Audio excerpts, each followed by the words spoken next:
Nakasaksi ang usa ka netizen sa miaging Buhawi didto sa Barangay Imbayaw, sakop sa Dakbayan sa Malaybalay.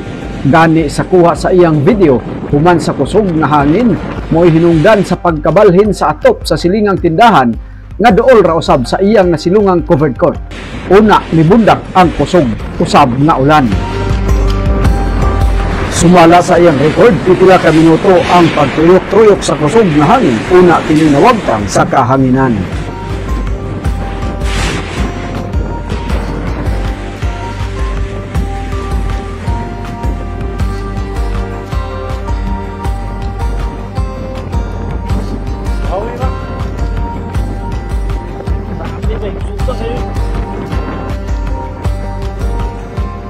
Kinahanglan kitang magmaigmat sa panahon karon kay sagad dinhi sa Bukidnon mutumaw kalit ang susamang hangin gikan sa init nga panahon ug kalit nga pag-ulan, dala kining kusog nga hangin nga pwedeng moguba sa kahabtangan dulot ning bunga sa kinaiyahan.